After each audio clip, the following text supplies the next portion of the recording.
ചെയ്യാൻ പറ്റുന്ന കാര്യങ്ങളെല്ലാം ഒരു സ്ത്രീക്ക് ചെയ്യാൻ പറ്റും എന്ന് തെളിയിക്കാനുള്ള തിരക്കിലാണ് ഇന്നത്തെ തലമുറ. അതുകൊണ്ട് നഷ്ടമാകുന്നത് അവളിലെ വ്യത്യസ്തതയാണ്. ഒരു ആണിന് ചെയ്യാൻ പറ്റാത്ത കാര്യങ്ങളും ഒരു സ്ത്രീക്ക് ചെയ്യാൻ സാധിക്കും എന്ന് തെളിയിക്കുന്നതിലാണ് കാര്യം. ഇത് സ്ത്രീകളുടെ സ്വന്തം വേദി, red carpet. So let's begin the show. This is Red Carpet.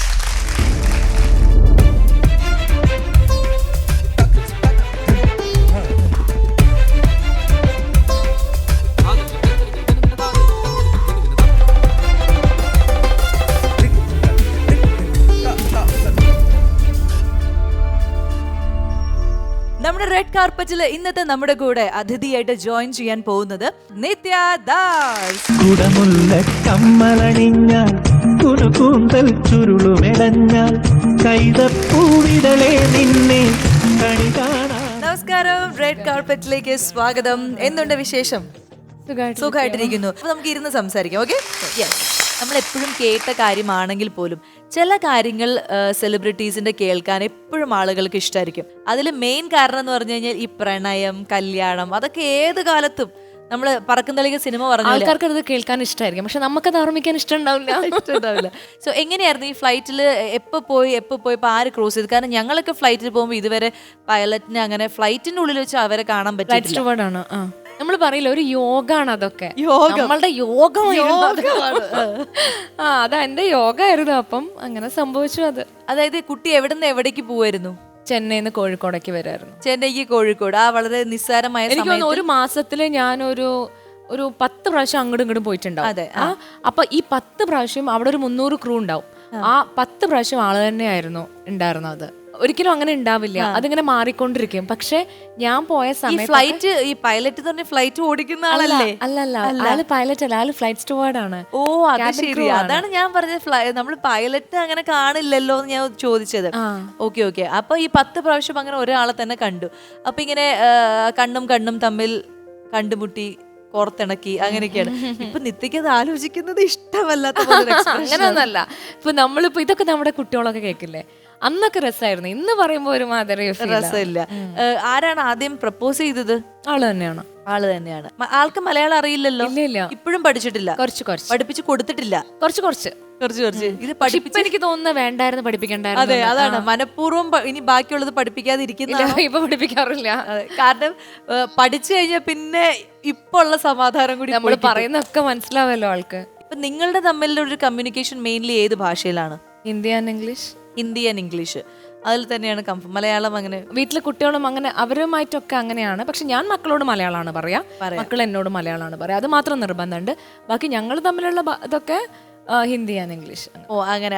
അപ്പൊ മൊത്തത്തിൽ മലയാളം വീട്ടിന്റെ ഉള്ളിൽ ഇങ്ങനെ നിറഞ്ഞു നിൽക്കുന്നുണ്ട്. തീർച്ചയായിട്ടും ഞാൻ മലയാളമേ സംസാരിക്കത്തുള്ളൂ. അതെ.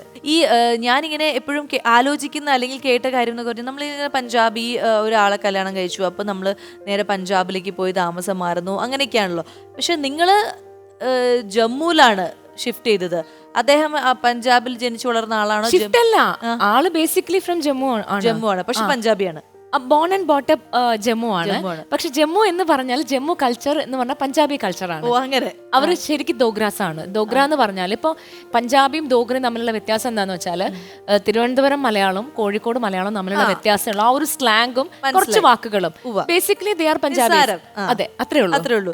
ഈ അവര് പഞ്ചാബിൽ താമസിക്കുന്ന ആള് ജമ്മുവിൽ താമസിക്കുന്നു എന്നൊക്കെ പറയാം. പഞ്ചാബ് അവര് ബോർഡർ തന്നെയാണ് പഞ്ചാബ് എന്ന് പറയുന്നത്. അതായത് നമ്മുടെ നാഗർകോവിൽ, തിരുവനന്തപുരം പോലെ ആ ഒരു ഇതാണ്. പിടികിട്ടി ടെക്നിക്ക്, അതാണ് സംഭവം അല്ലേ? ശരി. അപ്പൊ അങ്ങനെയാണ് പഞ്ചാബ് ഇതും കൂടെ. പക്ഷെ ഈ സിഖ് ആണോ സിംഗ് ആണോ?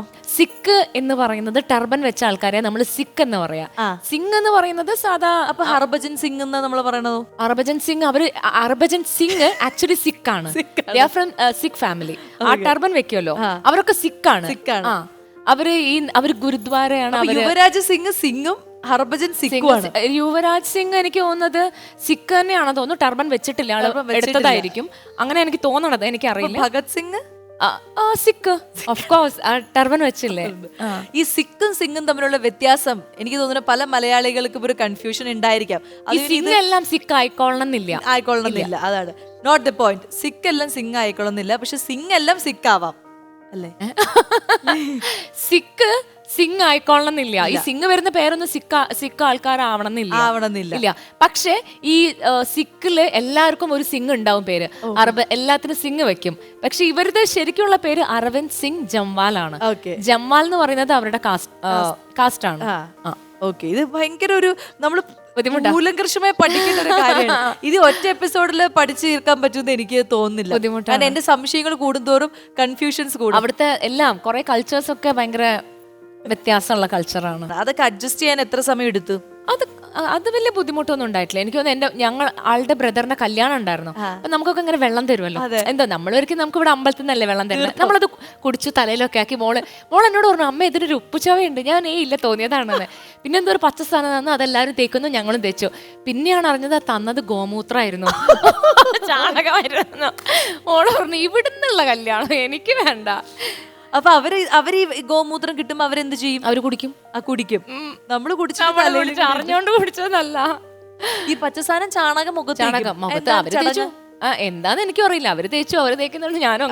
ചാണകത്തിന് സ്മെല്ലൊന്നും അങ്ങനെയൊന്നും ഉണ്ടായിരുന്നില്ല തന്നപ്പോ? ഇല്ല, എനിക്കൊന്ന് കുറച്ച് അവരിങ്ങനെ എന്തെങ്കിലും അതിൽ മിക്സ് ചെയ്തിട്ടുണ്ടാവും. ഹൽദി അങ്ങനെ കുറെ കാര്യങ്ങൾ മിക്സ് ചെയ്തിട്ടോ. ചിലപ്പോ അതായിരിക്കാം ഈ സൗന്ദര്യത്തിന്റെ രഹസ്യം അല്ലേ? ചാണകം, ഗോമൂത്രമായിരിക്കും.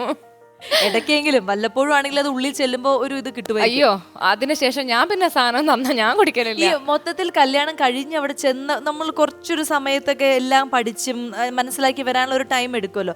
അപ്പൊ ആ സമയത്ത് ഒരു ലൈഫ് സ്റ്റൈൽ എങ്ങനെയായിരുന്നു? ഒരു റുട്ടീൻ ചേഞ്ച് ആവുന്നതും അതൊക്കെ എങ്ങനെയാണ് ഹാൻഡിൽ ചെയ്തത്? ആദ്യം കുറച്ച് ബുദ്ധിമുട്ടായിരുന്നു. കാരണം അവരുടെ ഒരു ശീലം അവർക്ക് എപ്പോഴും തട്ടയിടണം. നമുക്കത് ശീലമില്ലല്ലോ. പഞ്ചാബി അവർക്ക് വലിയ ആൾക്കാർ വന്ന് അപ്പടണം, തട്ടം, അപ്പ പോണം, കാല് പിടിക്കണം. ഈ രണ്ടും നമ്മൾ ശീലിച്ചിട്ടില്ല. നമ്മളിപ്പോ അവിടെ വലിയ ആൾക്കാർ ആര് വന്നാലും അവരെ കാലിൽ വീണോ. എനിക്ക് മറന്നു, നമുക്ക് ശീലമില്ലാത്തോണ്ട്. പിന്നെ നമ്മള് അവിടെ എങ്ങനെയാന്ന് വെച്ചാൽ നമ്മളെ വിളിക്കുമ്പോ ഹഞ്ചി എന്ന് പറയണം.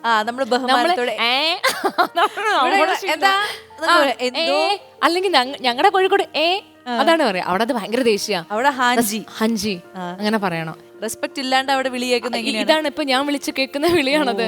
അവരെന്നെ നിത്യാന്ന് വിളിക്കുമ്പോ എന്ന് വിളിക്കുമ്പോ ഭയങ്കര ദേഷ്യ. അപ്പൊ ഹാൻജി, ബോൽജി, ബോലോജി, ആയേജി, അതിനൊന്നും ജി വന്നില്ലെങ്കിലും പ്രശ്നം. എല്ലാത്തിനും കൂടെ ജി ഒക്കെ ചേർക്കണം, അല്ലെങ്കിൽ നല്ല പെട കിട്ടും. അപ്പൊ അതാണ് അവിടുത്തെ. അതൊക്കെ നമുക്ക് പെട്ടെന്ന് പഠിക്കാൻ ബുദ്ധിമുട്ടായിരുന്നു. മെയിൻ ആയിട്ട് ഭക്ഷണം എങ്ങനെ ഹാൻഡിൽ ചെയ്തു? നോർത്ത് ഇന്ത്യൻ ഫുഡ് ഇഷ്ടമായിരുന്നോ? എനിക്ക് ഇഷ്ടം ഉണ്ടായിരുന്നില്ല. ഇല്ലായിരുന്നു. എനിക്ക് എന്റെ കോഴിക്കോടൻ ഭക്ഷണമാണ് ഇഷ്ടം. Palak paneer, matar okay, once in blue moon എല്ലാം ഓക്കെയാണ്. പക്ഷെ എനിക്ക് നമ്മുടെ ഭക്ഷണമാണ് ഇഷ്ടം, കോഴിക്കോടത്തെ. അപ്പൊ അതെന്ത് ചെയ്തു?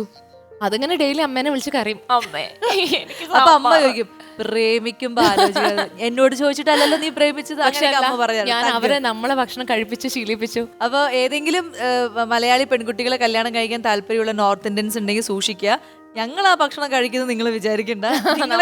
വെള്ളയപ്പം സ്റ്റൂവും കഴിപ്പിക്കും. ഇനി എന്താന്ന് വെച്ച് കഴിഞ്ഞാൽ നമുക്ക്, അതായത് നമ്മൾ നേരത്തെ ഈ പഞ്ചാബിനെ കുറിച്ചൊക്കെ പറഞ്ഞപ്പോഴാണ്, ഈ ഗുസ്തി മത്സരം നേരിട്ട് എപ്പോഴെങ്കിലും കാണാൻ പോയിട്ടുണ്ടോ? വീട്ടിൽ നടക്കാറുണ്ട്, അതുകൊണ്ട് പിന്നെ പുറത്ത് കാണാൻ പോകാറില്ല. എന്നാലും ടി വിയിലൊക്കെ നമ്മൾ പണ്ടൊക്കെ ഈ റെസ്ലിംഗ് ഒക്കെ കാണുക, അങ്ങനത്തെ സംഭവങ്ങളൊക്കെ ഉണ്ടായിട്ടുണ്ടോ? വല്ലപ്പോഴും.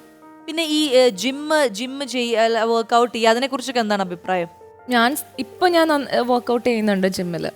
നല്ല അഭിപ്രായം. നമ്മളെ ടോൺ ആവാനൊക്കെ കുറച്ച് നല്ലതല്ലേ. ഇവരുടെ ഈ സിംഗൻ അവരുടെയൊക്കെ ഒരു പ്രധാനപ്പെട്ട ഒരു വിനോദം തന്നെയാണ് തോന്നുന്നത് ഇങ്ങനെ ഗുസ്തി. അവർ വീട്ടിൽ അങ്ങനെയാണ്. ഇപ്പൊ എന്റെ ഹസ്ബൻഡ് വീട്ടിൽ പോയിട്ടുണ്ടെങ്കിൽ അവർ ഏട്ടനും അനിയനും കണ്ടിട്ടുണ്ടെങ്കിൽ ഓടിപ്പോയി കെട്ടിപ്പിടിച്ച് അടിച്ച് കുത്തി അവര് മറിഞ്ഞ്, അവരുടെ ഒരു സ്നേഹം അങ്ങനെയാ.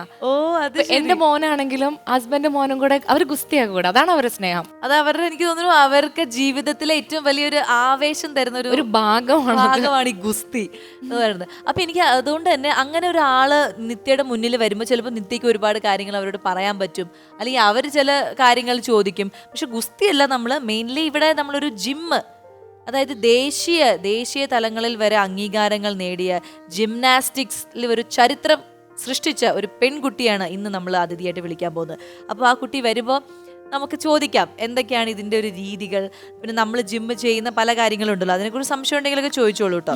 അപ്പോൾ നമുക്ക് ഒരുപാട് വിശേഷങ്ങൾ പറയാനായിട്ട് കുട്ടി ഇങ്ങനെ വരാൻ പോവാണ്. അതിന് മുൻപ് അവരുടെ ഒരു വീഡിയോ പ്രൊഫൈൽ നമ്മൾ റെഡി ആക്കിയിട്ടുണ്ട്, അതൊന്ന് കാണാം. Yes, ready.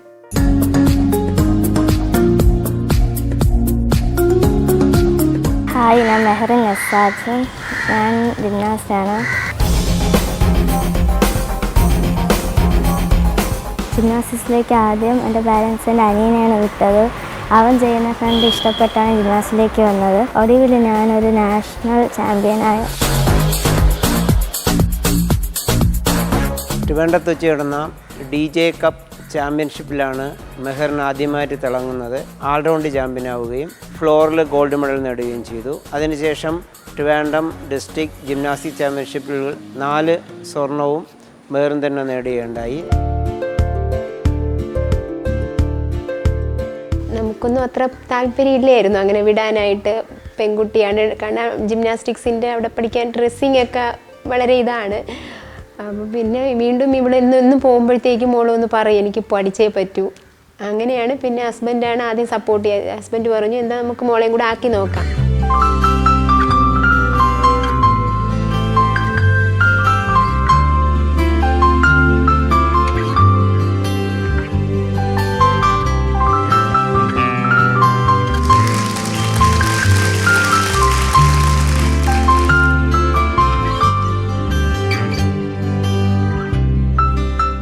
ഓക്കെ മെഹറിൻ, അപ്പോൾ റെഡ് കാർപ്പറ്റിലേക്ക് സ്വാഗതം. ദേശീയ തലത്തിൽ ഗോൾഡ് മെഡലൊക്കെ നമുക്ക് വേണ്ടി സ്വർണം കൊണ്ടുവന്ന ഒരു മിടുക്കി കുട്ടിയാണ്. കലാകാരികളുടെ വേദിയിലേക്ക് ഇന്ന് നിത്യ പറഞ്ഞ പോലെ ഒരു കായിക താരം എത്തിയിരിക്കുകയാണ്. അപ്പൊ ഞങ്ങളോട് പറയൂ, ആ ഒരു മത്സരത്തിനെ കുറിച്ചിട്ടും എങ്ങനെയായിരുന്നു അതിന്റെ ഒരു രീതികൾ എന്നൊക്കെ. ജമ്മുവിൽ വെച്ചിട്ടായിരുന്നു, നിത്യയുടെ നാട്ടിൽ വെച്ചിട്ടായിരുന്നു മത്സരം അല്ലേ? കോമ്പറ്റീഷൻ ടൈറ്റ് ആയിരുന്നു. കുഴപ്പമില്ല. അവിടുത്തെ കുട്ടികളുണ്ടായിരുന്നോ? അവിടുത്തെ കുട്ടികൾ ഉണ്ടായിട്ട് സ്വർണം കിട്ടിയോ? ഭയങ്കരമാണല്ലോ. അതെ, അവിടെ അതിന്റെ കാര്യം കൂടുതൽ അവരാണ് കൂടുതൽ അതിന് വേണ്ടിയിട്ട് ടൈം ഇൻവെസ്റ്റ് ചെയ്യുന്നത്. അങ്ങനെയാണ് നമ്മുടെ നാട്ടിൽ നിന്ന് ഒരാൾ പോയിട്ട് അത് സ്വന്തമാക്കിയെടുത്തത്. അപ്പം ഇതിന്റെ ഒരു പ്രാക്ടീസ് സെക്ഷൻ അല്ലെങ്കിൽ ഇതിന് വേണ്ടിയുള്ള ഒരു പ്രിപ്പറേഷൻസ് ഒക്കെ എങ്ങനെയാണ്? ഞാൻ 7 വർഷമായിട്ട് ജിംനാസിക്സ് ചെയ്യുന്നതാണ്. ഞാൻ 3 പ്രാവശ്യം നാഷണൽസ് പോയി മെഡൽ കിട്ടാതെ തിരിച്ചു വന്നു. ഇതെൻ്റെ 4th നാഷണൽസ് ആയിരുന്നു, 3rd ഓപ്പൺ നാഷണൽസ്. അതിനുവേണ്ടി മാക്സിമം വർക്കൗട്ട് ചെയ്തു. ഈ നമ്മള് ദങ്കൽ സിനിമ കാണുമ്പോൾ നമുക്കറിയാം ഭയങ്കര ഹാർഡാണ് അവരുടെ പ്രാക്ടീസ് സെക്ഷൻ ഒക്കെ. അത്രത്തോളം ഒക്കെ ഉണ്ടായിരുന്നോ? എത്ര മണിക്ക് രാവിലെ എണീറ്റ് എത്ര മണിക്ക് ഇത് ചെയ്യും? രാവിലെ 6 മണിക്ക് എണീക്കും. എത്ര മണിക്ക്? 6 മണിക്ക് എഴുന്നേക്കും. 6:30 ജിമ്മിൽ പോവും. ആ ജിമ്മിൽ പോകുമ്പോൾ അവർ കൂടുതലും ഫോക്കസ് ചെയ്യുന്നത് എങ്ങനെയാണ്? ഈ ബാലൻസിങ്ങിലാണോ, സ്ട്രെങ്ത് ചെയ്ത് കോർ സ്ട്രെങ്ത് എന്താണ് അവർ ഫോക്കസ് ചെയ്യുന്നത്? എല്ലാം വേണം. നമ്മൾ ഈ വീഡിയോയിൽ കണ്ടപ്പോൾ നമ്മളിങ്ങനെ കണ്ടു കുറേ ഇങ്ങനെ ഫ്ലിപ്പ് ചെയ്തിട്ട് അത് കറക്റ്റായിട്ട് ഒന്നുപോലും ഷേക്ക് ഇല്ലാണ്ട് വന്നിങ്ങനെ നിൽക്കുക എന്നൊക്കെ പറയുന്നത്. ഇനി എന്താണ് ഭാവിയിൽ എന്തൊക്കെ പ്ലാൻസ് ആണ് മനസ്സിൽ നടത്തിയിരിക്കുന്നത്? ഭാവിയിൽ ഒരു ഇന്റർനാഷണൽ മെഡൽ കൊണ്ടുവരണം. ഒരു ഒളിമ്പിക്സ് ചാമ്പ്യൻ ആവണം, അങ്ങനെയൊക്കെ ഒരു ആഗ്രഹമുണ്ട് അല്ലേ? അപ്പൊ അതിന് വേണ്ടിയുള്ള പരിശ്രമങ്ങൾ ഇപ്പൊ വളരെ ചെറിയ പ്രായമാണ്, 10th അല്ലേ? 10th പാസ് ഔട്ട് ആയതേ ഉള്ളൂ. അപ്പൊ ഇപ്പോഴേ ആ ഒരു സ്വപ്നത്തിലേക്ക് വേണ്ടിയിട്ട് നമ്മളിങ്ങനെ പരിശ്രമിച്ചുകൊണ്ടിരിക്കുകയാണ്. ഈ ജിംനാസ്റ്റിക്കിന് ഇത് ചെയ്യുന്നതിൽ ഏതെങ്കിലും ഒരു കാര്യത്തിന് സ്പെഷ്യലൈസ് ചെയ്തിട്ടുണ്ടോ? വാൾട്ടിംഗ് ടേബിൾ എന്താണ് അത് സംഭവം? അത് ജസ്റ്റ് റൺ ചെയ്ത് 25 മീറ്റർ റൺ ചെയ്ത് ചാടുന്നത് എങ്ങോട്ടാണ്? സ്പ്രിംഗ് ബോർഡ് കാണും, ടേബിൾ കാണും, ബാക്കി ക്രാഷ് മാറ്റും കാണും, അതൊക്കെ കാണും. അപ്പൊ ഇത് പഠിപ്പിക്കുന്നതും ട്രെയിനർ ഉണ്ടോ? സെപ്പറേറ്റ് ട്രെയിനർ ഉണ്ട്? അല്ലാതെ വേറെ ട്രെയിനേഴ്സ് ഉണ്ടോ? അല്ലല്ല, ഒരേ സാർ തന്നെ. ആ സാർ തന്നെയാണ് ഇതൊക്കെ പഠിപ്പിക്കുന്നത്. അദ്ദേഹത്തിന്റെ പേര് ജയകുമാർ സാർ. വന്നിട്ടുണ്ടോ? ഓക്കെ, അപ്പൊ നമുക്ക് അവരെ ഒന്ന് പരിചയപ്പെടാം. നമസ്കാരം, എല്ലാവർക്കും റെഡ് കാർപ്പറ്റിലേക്ക് സ്വാഗതം. താങ്കള്? ഞാനാണ് കുട്ടിയുടെ ട്രെയിനർ. അതെ, ആ ട്രെയിനർ. അദ്ദേഹത്തിന് നല്ലൊരു കൈ. നമുക്ക് ഇപ്പോ അങ്ങനെ ഫ്ലിപ്പ് ചെയ്യാനൊക്കെ പറ്റുമെന്ന് ചോദിക്കുക ഈ പ്രായത്തിലൊക്കെ? ഫിറ്റ്നസ് ആണ് അതിന്റെ പ്രധാനം എന്ന് പറയുന്നത്. ഫിറ്റ്നസ് ഉണ്ടെങ്കിൽ ഏത് ഏജിലും ചെയ്യാൻ പറ്റും. ഏജ് ഒരു ഘടകമല്ല. ഫിറ്റ്നസ് ഉണ്ടാക്കിയെടുക്കുക എന്ന് പറഞ്ഞാൽ അത്ര ഈസി അല്ല, കാര്യമല്ല. അതെ, ബോഡി ബിൽഡിംഗ് ടൈപ്പ് അല്ല ഇത്. സ്പ്രിംഗ് ടൈപ്പ് ബോഡി ഉണ്ടാക്കിയെടുക്കുക, ഫ്ലെക്സിബിലിറ്റിയും സ്ട്രെങ്തും എല്ലാം ഉണ്ടാക്കിയെടുക്കുക അല്പം ബുദ്ധിമുട്ടുള്ള കാര്യമാണ്. എങ്ങനെയാണ് മെഹറിൻ വളരെ ആറ്റിറ്റ്യൂഡുള്ള കുട്ടിയാണ്. ഒരു കാര്യം കോൺസെൻട്രേറ്റ് ചെയ്യാനും അതിലോട്ട് തന്നെ മുഴുവൻ മനസ്സിനെയും ആവാഹിച്ചു കൊണ്ടുപോകാൻ കഴിവുള്ള ഒരു കുട്ടിയാണ്. അതുകൊണ്ട് തന്നെയാണ് ഈ കുട്ടിക്ക് ഇത്രത്തോളം നാഷണൽ ലെവലിൽ എത്താൻ കഴിയും. അപ്പൊ ഇനി നമുക്ക് അച്ഛനെ പരിചയപ്പെടാം. അച്ഛന്റെ പേര്? എൻ്റെ പേര് സാജുദ്ദീൻ എന്നാണ്. എന്ത് ചെയ്യാണ്?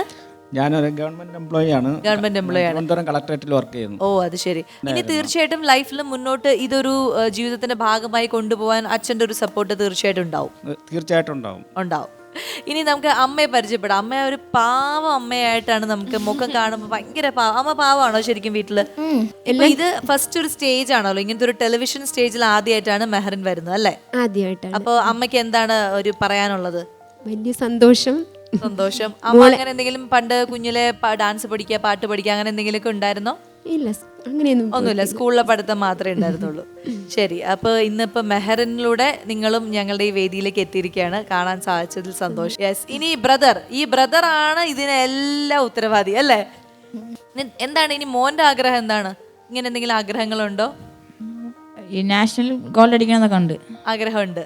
ശരി, അപ്പൊ എന്തായാലും അങ്ങനെ ഒരു ആഗ്രഹം സാധിക്കട്ടെ. All the very best.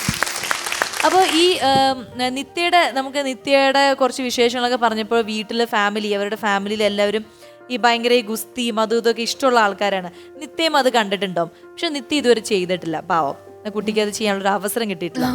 ഇന്ന് നമുക്കൊരു അവസരം കൊടുക്കാം അല്ലേ? നമ്മുടെ മെഹറിനുമായിട്ടൊരു ഗുസ്തി മത്സരമല്ല, പഞ്ച ഗുസ്തി. അത് ഈസി അല്ലേ? ആർക്ക് ഈസി അല്ലേന്ന്? നിത്യ അത്യാവശ്യം സ്ട്രെങ്ത് ഉള്ള ഒരാളാണ്, ഈ കുട്ടിയാണെങ്കിൽ അതിലേറെ സ്ട്രെങ്ത് ഉള്ള ആളാണ്. അപ്പൊ ഈ രണ്ട് സ്ത്രീ ശക്തികൾ കൂടുമ്പോൾ എന്ത് സംഭവിക്കും എന്നറിയാൻ എനിക്ക് സമയമായി. സോണിയ പോന്നോട്ടെ എന്ന് പറയുന്ന പോലെ ടേബിൾ വരട്ടെ, നമുക്ക് പഞ്ചഗുസ്തിക്ക് വേണ്ടി സെറ്റ് ചെയ്യാം. ഓക്കെ, അപ്പോ രണ്ട് സോണിയ പോന്നോട്ടയിലെ രണ്ട് സോണിയമാർ ഇവിടെ എത്തിയിട്ടുണ്ട്. ഇതിൽ ഏത് സോണിയ ജയിക്കും തോൽക്കും എന്ന് നമുക്കറിയാം. അങ്ങനെ ഗുസ്തിക്കാരുടെ ഫാമിലിയിൽ നിന്ന് വന്ന നിത്യ ഇന്നിവിടെ അവരുടെ മാനം കാക്കുമോ എന്നുള്ളതാണ് അറിയേണ്ടത്. അപ്പൊ റെഡി, 1 2 3 മ്യൂസിക്.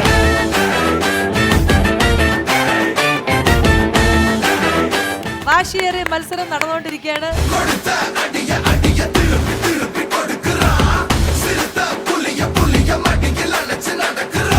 യെസ്, പോരട്ടെ, വെരി ഗുഡ്.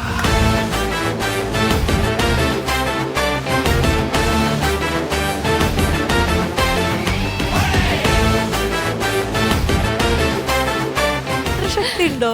നമുക്ക് നോക്കാം. ഞങ്ങൾ രണ്ടുപേരും നോക്കട്ടെ. പക്ഷെ കുറച്ച് പരിക്കുകൾ പറ്റിയത് കൊണ്ടും സാങ്കേതിക ജിംനാസ്റ്റിയാണ്, അതുകൊണ്ട് എനിക്ക് എപ്പോഴും ഇങ്ങനെ ചെയ്യാൻ പറ്റില്ല. പക്ഷെ ഞാൻ നോക്കട്ടെ, എനിക്ക് തോന്നി നിത്യക്ക് നല്ല ശക്തി ഉണ്ടെന്ന്. അല്ലേ?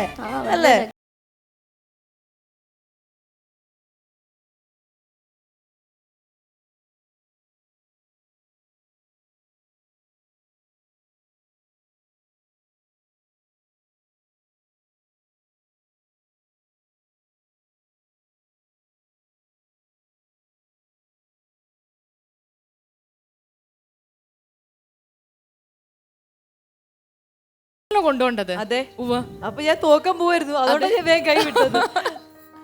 പക്ഷെ ഞാൻ വിചാരിച്ചത് നിത്യക്ക് ശക്തി കുറവായിരിക്കുന്നതാണ്. പക്ഷെ അല്ല, നല്ല ശക്തിയുണ്ട്. അത് ഗുസ്തിക്കാരുടെ ഫാമിലിയിലെ ഈ ആഹാരം കഴിച്ച് നല്ല ശക്തി. എന്റെ ജിമ്മിലെ ട്രെയിനർ കാരണമാണ്. അതെ, കുട്ടിയുടെ ജിമ്മിലെ ട്രെയിനർ കാരണമാണ് ഇത്രയും ഒരു പവർ കൈക്ക് വന്നത്. നമ്മൾ പാവം ജിമ്മിലൊന്നും പോകാത്തോണ്ട് പക്ഷെ നിത്യയുടെ കൂടെ തന്നെ കട്ടക്ക് പിടിച്ചെന്ന് മെഹറിനും, അവളുടെ കൂടെ ഞാൻ പിടിച്ചു നിന്നല്ലേ പറയണ്ടേ, മെഹറിന്റെ കൂടെ പിടിച്ചു നിന്ന നിത്യക്കും രണ്ടുപേർക്കും നല്ലൊരു കൈയിടി. അത് മാത്രമേ ഉള്ളൂ എന്റെ കയ്യിൽ. പക്ഷെ നമുക്ക് മെഹറിന് ഒരു ചെറിയ സമ്മാനമുണ്ട്, അത് നമുക്ക് കൊടുക്കാം.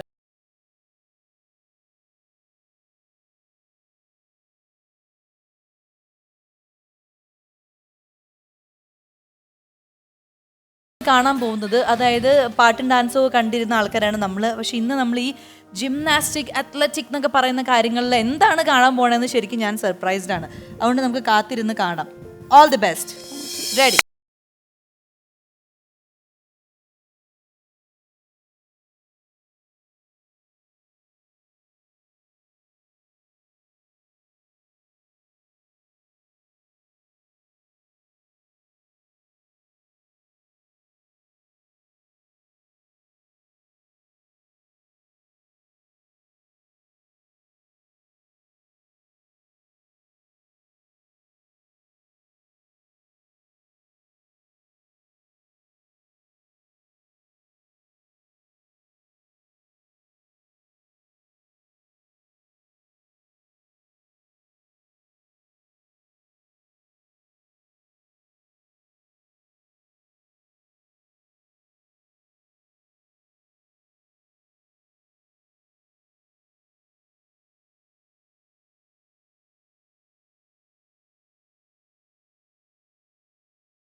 അടിപൊളിയായിരുന്നു.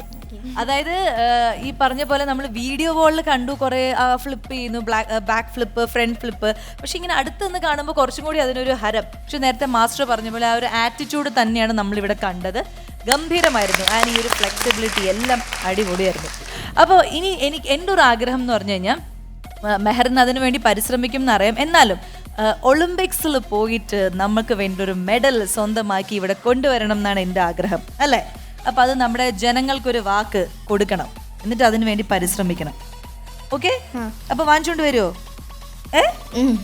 എന്തായാലും നമുക്ക് നമ്മളുടെ ഒരു ആഗ്രഹം പോലെ മെഹറിൻ ആ ഒരു മെഡൽ സ്വന്തമാക്കി വരും. നമ്മൾ എവിടെയെങ്കിലും അതൊക്കെ ഇരുന്ന് നമ്മളത് കാണും. ചിലപ്പോൾ ഞങ്ങളൊക്കെ ടി വിയിൽ ഇരുന്നിട്ടായിരിക്കും കാണുക. അപ്പോൾ നമ്മൾ പറയും, ഓ അന്ന് നമ്മൾ പറഞ്ഞ കുട്ടിയാണ്. അതെ, അങ്ങനെയൊക്കെ ഞങ്ങൾക്ക് പറയാനുള്ള ഭാഗ്യം ഉണ്ടാവട്ടെ. So God bless you. നമ്മുടെ റെഡ് കാർപ്പറ്റിൻ്റെ വക ഒരു ചെറിയൊരു സമ്മാനം കൂടി ഉണ്ട്, അത് നിത്യ തരും. ഓക്കെ,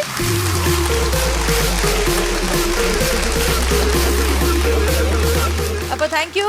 എന്തായാലും മെഹറിനെ പോലെ ഒരു കായിക താരത്തെ ഇത്ര ചെറിയ പ്രായത്തിൽ തന്നെ ഇത്രയും അച്ചീവ്മെൻറ്റ്സ് സ്വന്തമാക്കിയ ഒരാളെ പരിചയപ്പെടാൻ സാധിച്ചതിലും അവരുടെ ഫാമിലിയെയും ട്രെയിനറെയും ഒക്കെ പരിചയപ്പെടാൻ സാധിച്ചതിൽ സന്തോഷം. ആൻഡ് നമുക്ക് പ്രേക്ഷകർക്ക് ഒരു പുതിയ അനുഭവം ഈ ഒരു പ്രോഗ്രാമിലൂടെ കാഴ്ചവെച്ചു. അതിന് ഞങ്ങളുടെ വക ഒരു സ്പെഷ്യൽ താങ്ക്സ്. ഓക്കെ, അപ്പോൾ നമുക്കിനി വീണ്ടും കാണാം. Okay, bye. Costume courtesy for Swastika, Ladies Planet, Perindalmanna and Palakkad. Jewel courtesy for Swastika, Ladies Planet Rental Jewelry.